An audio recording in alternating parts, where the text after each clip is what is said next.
মক্কার পবিত্র কাবা চত্বরে ঘুরে বেড়ানো কবুতরগুলো কখনোই সেই জায়গা নোংরা করে না। হজ কিংবা ওমরা করতে আসা মুসল্লিদের চারপাশে নিশ্চিন্তে ঘুরে বেড়ায় এই কবুতররা। এরা ঝাঁকে ঝাঁকে উড়ে বেড়ায়, মানুষের গা ঘেঁষে নির্ভয়ে হেঁটে চলে আর মুসল্লিদের দেয়া খাবার খায়।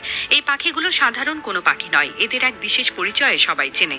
এরা হলো হারামের কবুতর। এদের ঘিরে সবচেয়ে অবাক করা যে তথ্যটি প্রচলিত তা হলো এরা কখনো কাবা শরীফ বা তার আশেপাশের চত্বরে মলত্যাগ করে অপরিষ্কার করে না।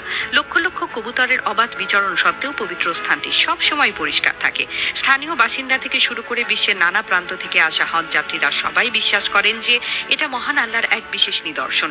দেখতেও এরা সাধারণ কবুতর থেকে কিছুটা আলাদা।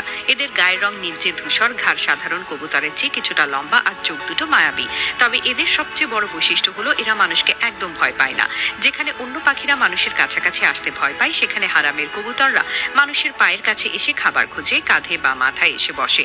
হজযাত্রীরা যখন তাওয়াফ করেন বা নামাজ পড়েন তখন এই কবুতরগুলো তাদের চারপাশে শান্তভাবে ঘুরে বেড়ায়। এই দৃশ্য মক্কার আধ্যাত্মিক পরিবেশে এক অন্যরকম প্রশান্তি যোগ করে।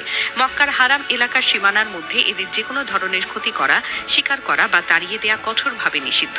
এমনকি এদের বাসা ভাঙা বা ডিম নষ্ট করাও গুরুতর অপরাধ হিসেবে গণ্য হয়। যদি কেউ অনিচ্ছাকৃতভাবেও কোনো কবুতরের ক্ষতি করে ফেলে তবে তাকে এর জন্য ক্ষতিপূরণ দিতে হয়। এই কঠোর সুরক্ষার কারণেই তারা হারাম এলাকায় নিজেদের সবচেয়ে নিরাপদ মনে করে এবং মানুষের সাথে এমন বন্ধুত্বপূর্ণ আচরণ করে। এরা মক্কার শান্তির এক জীবন্ত প্রতীক হয়ে উঠেছে। এই কবুতরদের এমন বিশেষ মর্যাদার পেছনে কিছু ঐতিহাসিক কারণও রয়েছে। সবচেয়ে প্রচলিত ধারণাটি হলো এদের বংশের সম্পর্কে ইসলামের ইতিহাসের